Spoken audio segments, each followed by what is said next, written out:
ஜெய் ஸ்ரீ மாத்ரே நமக. ஜெய் குருதத், ஜெய் குரு பரசுராம். நமஸ்காரம்.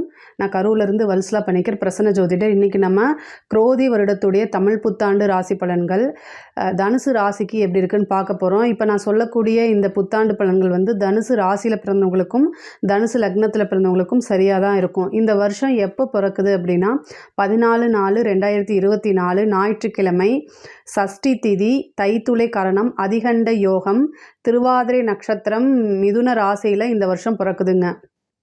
இந்த வருஷம் பிறக்கும்போது உங்களுடைய ராசி படிங்க கிரக நிலைகள் என்னென்ன பொசிஷனில் இருக்குதுன்னு பார்க்கலாம்.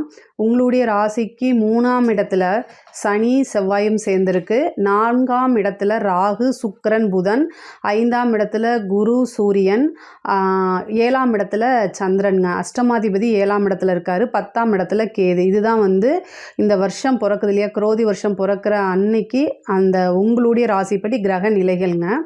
பொதுவாக வந்து இந்த வருஷம் 6ஆம் இடத்துக்கு குரு போயிடுது, குருவோடைய அனுகிரகம் இல்லை அப்படின்னு நீங்கள் நினைக்காதீங்க. கிரக நிலைகள் எல்லாமே நல்லா இருக்குது. குரு 6ஆம் இடத்துல இருந்தால் கூட உங்களுடைய ராசி அமைப்பு படி, அதாவது 10ஆம் இடத்தை பார்க்குறாரு, 2ஆம் இடம் வருமான ஸ்தானத்தை பார்த்துட்றாரு. முக்கியமாக கடன் பிரச்சனைகள்லேருந்து உங்களுக்கு உறுதியாக நிவர்த்தி உண்டு. அதே மாதிரி 3ஆம் இடத்துல சனியும் செவ்வாயும் நீங்கள் முயற்சி பண்ணுறதுல தான் இருக்குங்க. சனியும் செவ்வாயும் கொஞ்சம் எப்பெல்லாம் வந்து சேருதோ அந்த காலகட்டங்களில் வந்து என்னென்னா கொஞ்சம் போராட்டமான வாழ்க்கை தான் இருக்கும்.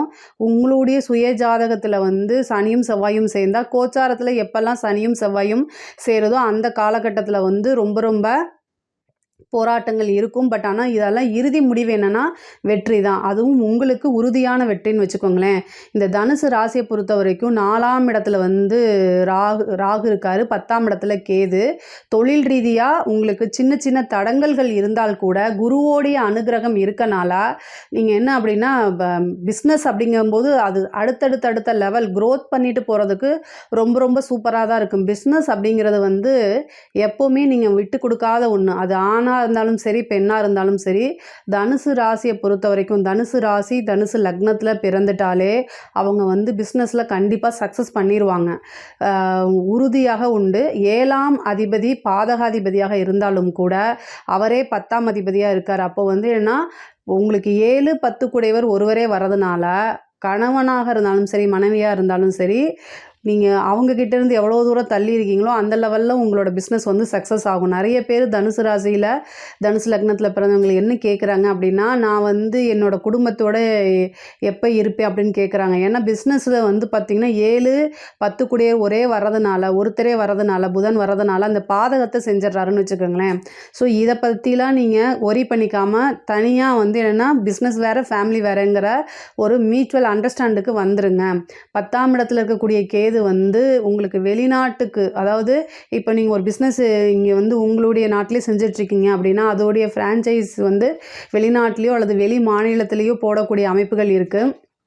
பெரிய மனிதர்களுடைய ஆதரவு உறுதியாக உங்களுக்கு உண்டுங்க. 6ஆம் இடத்துல வரக்கூடிய குரு வந்து ஏதாவது ஒரு பணம், அவங்க வந்து பணத்தை போடக்கூடிய அமைப்புகள் இருக்குது. அது மூலிமா தான் லோன் கொடுக்க வாய்ப்பு இருக்குது.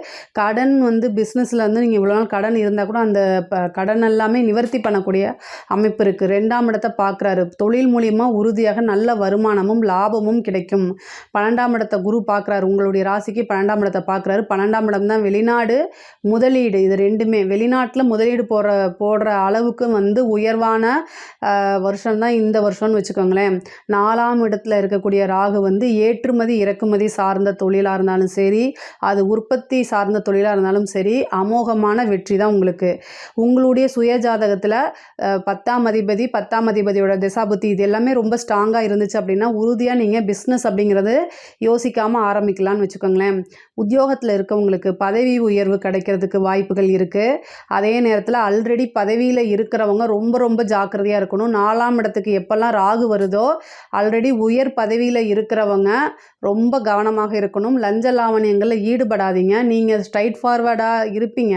பட் ஆனால் எங்கேயாவது இருந்து ஒருத்தங்க வந்து கையில் ஒட்ட வச்சுருவாங்க, அதை நீங்கள் மாட்டிக்குவீங்க. ஸோ அதனால் அரசாங்க உத்தியோகத்தில் இருக்கவங்க இந்த டெண்டர் இந்த மாதிரி உங்களுக்கு தெரியும் இல்லையா, எந்த வகையிலலாம் நமக்கு ப்ரெஷர் வரும்னு அந்த விஷயத்தில் ரொம்ப கவனமாக கேர்ஃபுல்லாக ஹேண்டில் பண்ணணும். இல்லை அப்படின்னா செய்யாத தப்புக்கு பழி வாங்கிறதுக்கு வாய்ப்புகள் இருக்குது. அதே மாதிரி இந்த 10ஆம் இடத்துல கேது இருக்கும்போது என்னென்னா, உங்களுக்கு தொழில் ரீதியாக ஒரு சில ஏமாற்றங்கள் வரும். அதாவது ஏமாற்றங்கள் எப்படின்னா கூட இருக்க நபர்கள்னால. அதனால் அந்த விஷயத்தில் ரொம்ப கவனமாக இருக்கணும். படிப்பை பொறுத்த வரைக்கும் 4ஆம் இடத்துல ராகு வந்திருக்கு.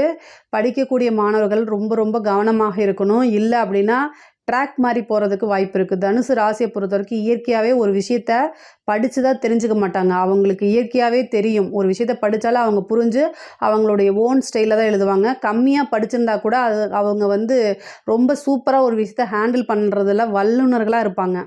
அதாவது படிப்பு பொதுவாக தனுசு ராசிக்கு வந்து பார்த்திங்கன்னா, படிப்பறிவை விட அனுபவ அறிவு ரொம்ப அதிகமாக இருக்குது. இயற்கையாகவே ஒரு விஷயத்த நல்லா ஹேண்டில் பண்ணுறது, அதே மாதிரி நிர்வாக திறமை அவங்களுக்கு இயற்கையாகவே சூப்பராக இருக்குது. இந்த படிப்புங்கிற ஒரு விஷயம் வந்து இப்போ பிரேக் ஆகிறதுக்கு வாய்ப்பு இருக்குது. ரொம்ப கவனமாக இருக்கணும். செவ்வாவும் ராகும் 4ஆம் இடத்துல சேருது. வண்டி வாகனங்கள் இயக்கும்போது பெண்களாக இருந்தால் கரண்ட்டு இந்த மாதிரி வீட்டிலையே எலக்ட்ரானிக் திங்ஸை வந்து இயக்கும் போதெல்லாம் ரொம்ப பார்த்து அலட்சியமாக இருக்கக்கூடாதுங்க. அடுப்பில் வந்து குக்கர் தானேம்பிங்க, அது டபக்குன்னு வெடிச்சிரும். ஸோ அதனால ரொம்ப கேர்ஃபுல்லாக இருங்க. ராகுவும் செவ்வாயும் யாருக்கெல்லாம் ஜாதகத்தில் ஒன்றா இருக்கோ அவங்க தான் ரொம்ப கேர்ஃபுல்லாக இருக்கணும்னு வச்சுக்கோங்களேன். உங்களுக்கு இயற்கையாகவே ராகுவும் செவ்வாயும் இருக்குது அப்படின்னா, கோச்சாரத்தில் மே மாதத்தில் வந்து ராகு செவ்வாய் ஒன்று சேருது. அந்த 40 நாள் வந்து கவனமாக இல்லைன்னு வச்சுக்கோங்க, ஏதாவது சிறு காயங்கள், இரத்த காயங்கள், தீக்காயங்கள், விபத்து இந்த மாதிரி நடக்கிறதுக்கு வாய்ப்புகள் இருக்குது. முருகனை ரொம்ப நல்லா கெட்டியமாக பிடிச்சிக்கோங்க. ஏன்னா செவ்வாயும் ராகுவும் சேரும்போது வேலை வந்து நீங்கள் கும்பிடுங்க. முருகன் கிட்ட இருக்கக்கூடிய வேலை வந்து ஆராதனை பண்ணுங்கள். அது வந்து உங்களைய ரொம்ப பாதுகாப்புன்னு வச்சுக்கோங்களேன்.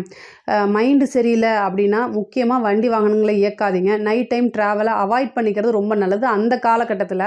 அதே மாதிரி ஏதாவது ஹெல்த் சம்மந்தப்பட்ட இஷ்யூனா உடனடியாக போய் நீங்கள் டாக்டரை கன்சல்ட் பண்ணுறது ரொம்ப நல்லது. சின்ன விஷயம்னு அலட்சியப்படுத்துறது அது பெருசாக மாறி போயிடும். அதனால் வண்டி வாகனங்களை இயக்கும்போது கவனமாக இருக்கணும். அதே மாதிரி 4ஆம் வீட்டில் வந்து ராகு வந்திருக்கனால ஒரு வீடை வாங்கிட்டு ஒரு இடத்த வாங்கிட்டு அதை வந்து எதுவும் பண்ண முடியாமல் இருந்தால் கூட இந்த டைமில் அந்த ஒர்க்கெல்லாம் ஃபினிஷ் பண்ணலாம். புது வீட்டு வாங்குறதுக்கு, புது வீடு கிரகப்பிரவேசம் பண்ணுறதுக்கெல்லாம் இந்த டைம் வந்து ரொம்ப சூப்பராக இருக்குங்க. தாய் வழி சொத்துக்களில் இருந்த வில்லங்கங்கள்லாம் நீங்கி உங்களுக்கு வந்து அந்த தாய் வழி சொத்து வந்து சேரும். உங்களுக்கு உண்டான ஷேர் பாகப்பிரிவினைங்கிறது வந்து சேரும். இளைய சகோதர அல்லது சகோதரியோடைய ஆதரவு உங்களுக்கு அமோகமாக கிடைக்குங்க. அதே மாதிரி உங்களுடைய ராசி அமைப்புக்கு வந்து இந்த சனி வந்து ரொம்ப நல்ல பிளேஸில் இருக்கார். 3ஆம் இடம், அதாவது தைரியஸ்தானம் அப்படிங்கிறது. நீங்கள் துணிஞ்சு ஒரு விஷயத்தை யோசித்து தைரியமாக இறங்குனீங்கன்னா அது கண்டிப்பாக சக்ஸஸில் தான் முடியும்.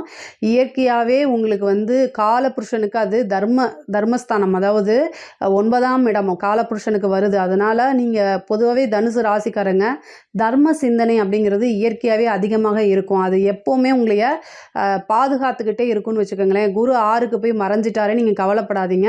வெளிநாட்டு உத்தியோகம்லாம் உங்களுக்கு ஈஸியாக கிடச்சிரும். இந்த டைமில் பதவி உயர்வு மட்டும் கிடையாது, வெளிநாட்டு இது வந்து உங்களுக்கு உறுதியாக உண்டு. லாங் ட்ராவல் பண்ணுறது, உத்தியோக ரீதியாக பிஸ்னஸ் ரீதியாக லாங் ட்ராவல் அப்படிங்கிறது உறுதியாக உண்டு. அரசியல்வாதிகளுக்கு இது ஒரு பெரிய பொற்காலங்க. சனி வந்து 3ஆம் இடத்துல இருக்குது, ராகு 4ஆம் இடத்துல இருக்குது. நல்ல பதவி கிடைக்கும். நீங்கள் நினச்ச பிளான் போட்டு வச்சுருக்கக்கூடியது எல்லாமே ரொம்ப சக்ஸஸாக முடியக்கூடிய காலகட்டம். நீங்கள் செய்யக்கூடிய ஒரு சின்ன செயல் கூட தலைமை இடத்து வரைக்கும் போகக்கூடிய அமைப்பு இருக்குது. அவங்களே உங்களை பாராட்டி ஒரு நல்ல அங்கீகாரம் கொடுப்பாங்க, ஒரு நல்ல பதவி கொடுப்பாங்க. ஆல்ரெடி ஜெயிச்ச அரசியல்வாதிகள்லாம் வந்து ஒரு வாரிய தலைவர், இந்த மாதிரி விஷயங்கள்லாம் உங்களுக்கு ஈஸியாக கிடைக்கும். இந்த டைமில் அப்ரோச் பண்ணுங்கள், அது ஈஸியாக கிடைக்கும். பெண்களை பொறுத்த வரைக்கும் இது வந்து என்னென்னா கொஞ்சம் கவனமாக இருக்கணும்னு வச்சுக்கோங்களேன். ஏன் அப்படின்னா குருவோடைய அனுகிரகம் வந்து இல்லை. 2ஆம் இடத்துக்கு இருக்குது. 6ஆம் இடத்துலேருந்து 2ஆம் இடத்தை பார்க்குதுங்க. குடும்பத்தில் சண்டை சச்சரவுகள், நீங்கள் யாரை நம்புனீங்களோ அவங்களே உங்களை ஏமாத்துறது, சம்டைம் ஒரு சிலருக்கு வந்து ரொம்ப மோசமான தசாபுத்தியாக இருந்துச்சுன்னா துரோகங்கள், இது எல்லாமே நடக்கிறதுக்கு வாய்ப்பு இருக்குது. பட் ஆனால் திக்கற்றவர்களுக்கு தெய்வந்தான் துணை அப்படிங்கிற ஒரு முழு விஷயத்தையும் நீங்கள் நம்பணும். பொதுவாகவே தனுசு ராசியில் இருக்கவங்க காலபுருஷனுக்கு 9ஆம் இடமாக இருக்கனால கடவுள் பக்தி அதிகமாக இருக்கும். இருக்கும். உங்களுக்கு ஏதோ ஒரு பிடிச்ச கடவுள், அது வந்து எந்த கடவுளாக இருந்தாலும் சரி, கணபதியாக இருந்தாலும் சரி, முருகனாக இருந்தாலும் சரி, சிவனாக இருந்தாலும் சரி, ஏதோ ஒரு கடவுளை ரொம்ப இறுக பற்றி அவங்களே சரணாகதி அடையக்கூடிய அமைப்புகள் உங்களுக்கு இருக்கனால அந்த தெய்வத்தை நீங்கள் முழுசாக சரணாகதி அடைங்க. உங்களுக்கு யாரெல்லாம் துரோகம் செய்கிறாங்களோ அவங்க எல்லாத்தையுமே காமிச்சு கொடுக்கக்கூடிய காலகட்டம் இப்போ வந்துருச்சுன்னே வச்சுக்கோங்களேன். முக்கியமாக வந்து என்னென்னா, யாரையுமே நம்பக்கூடாது. எங்கேயாவது போகிறீங்க, ட்ராவல் பண்ணுறீங்க அப்படின்னா, எங்கே போகிறேன் எங்கே வரேன்னு சொல்லி வீட்டில் சொல்லிட்டு போங்க. அது உங்களுக்கு நல்லது. ஏன்னா 10ஆம் இடத்துல கேது இருக்குது. உத்தியோக ரீதியாக இருக்கக்கூடிய பெண்களுக்கு நிறையா வந்து ப்ரெஷர் வரும். அதை கரெக்டாக ஹேண்டில் பண்ணுங்கள். அறிமுகம் இல்லாத நபர்கள்கிட்ட பேசுகிறதே நீங்கள் அவாய்ட் பண்ணிக்கோங்க. 3ஆம் இடத்துல சனி இருக்குது.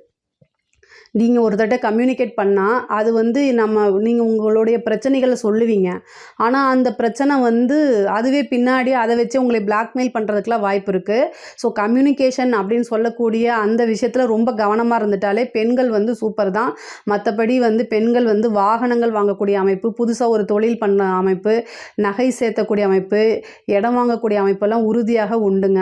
கலை சார்ந்த துறைகள், அதாவது கலை சம்மந்தப்பட்ட துறையில் இருக்கவங்களுக்கெல்லாம் இது வந்து பொற்காலம் தான்.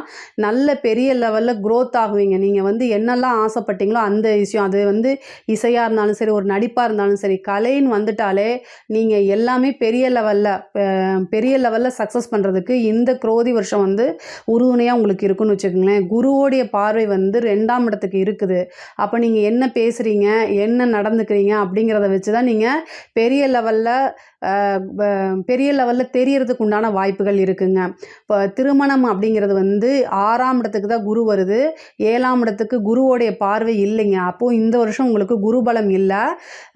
உங்களுடைய சுயஜாதத்தில் 7ஆம் அதிபதியோடைய திசாவோ புத்தியோ இருந்துச்சுன்னா அதுக்கு தகுந்த மாதிரி ஒரு ஜோதிடர்கிட்ட ஆலோசனை கேட்டு நடந்துக்கங்க. 7ஆம் அதிபதி உங்களுக்கு பாதகாதிபதியாக வரதுனால கணவர் கூடயோ அல்லது மனைவி கூடயோ எப்போவுமே சிறு கருத்து வேறுபாடுகள் இருந்துக்கிட்டே தான் இருக்கும்.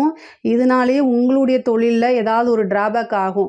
பொதுவாகவே தனுசு ராசிக்காரங்க இதை எப்போவுமே புரிஞ்சுக்கணும். தனுசு ராசியில் பிறந்தவங்க நம்மளுடைய உத்தியோகமாக இல்லை குடும்பமாக அப்படிங்கிறத பார்த்துட்டு 2யும் வந்து பேலன்ஸ் பண்ணி கொஞ்சம் போய்க்கிறது நல்லது. உங்களுடைய ஃபேமிலிக்குள்ளே இருக்கக்கூடிய டென்ஷனை நீங்கள் உத்தியோகத்துலேயோ அல்லது பிஸ்னஸ்லேயோ காமிக்க முடியாது. அதனால் 2மே தனித்தனியாக பிரித்து வைக்கிறது தான் எப்போவுமே பெட்டர் அப்படின்னு வச்சுக்கோங்களேன். உங்களுக்கு புதன் எங்கே இருக்காரோ அதை வச்சு தான் இதெல்லாமே நீங்கள் டிசைட் பண்ணிக்கணுங்க. முக்கியமாக வந்து தனுசு ராசிக்காரங்க வந்து ஒரு விஷயத்தை எடுத்துட்டாங்க அப்படின்னாலே அந்த இலக்கை அடையாமல் விடமாட்டாங்க. ஏன்னா அதோடைய சிம்பலே வந்து வில்லம்பு தான். ஸோ அந்த இலக்கை அடையிறதுக்காக நீங்கள் நிறையா உங்களுடைய வெற்றி அப்படின்னா ஒரு சாதாரண வெற்றியாக இருக்காது. பல போராட்டங்களுக்கு அப்புறம் நிறைய நீங்கள் உங்களுடைய வெற்றிக்காக நீங்கள் நிறைய விஷயங்களை தியாகம் பண்ணக்கூடிய அமைப்பு உங்களுடைய இதுக்கு இருக்குது. அதனால் உங்களுடைய சக்ஸஸ் அப்படிங்கிறது உறுதி செய்யப்பட்டது தான். பட் என்னென்னா குடும்பத்தில் சம்டைம் நீங்கள் எதிர்பார்த்த ஆதரவுகள் கிடைக்காது. அதுக்காக தான் இவ்வளோ தூரம் பேசுகிறேன்.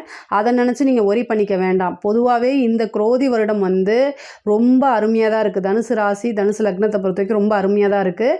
ஹெல்த்து சம்மந்தப்பட்ட விஷயங்கள், வண்டி வாகனங்களில் போகும்போது, இந்த கோச்சாரத்தில் செவ்வாறாகு சேரும்போது இந்த விஷயங்களை ரொம்ப கவனமாக இருக்கணும். மற்றபடி எக்கனாமிக்கில் வந்து பார்த்திங்கன்னா உங்களுக்கு பொருளாதார வளர்ச்சி அப்படிங்கிறது ரொம்ப உயர்வாக தான் இருக்குது. இதில் ஏதாவது சந்தேகங்கள் இருந்துச்சு அப்படின்னா கமெண்ட்ஸில் கேளுங்க. கண்டிப்பாக நான் ஆன்சர் பண்ணுறேன். நம்மளுடைய சேனலை லைக் பண்ணுங்கள், ஷேர் பண்ணுங்கள், சப்ஸ்கிரைப் பண்ணுங்கள். நன்றி, வணக்கம்.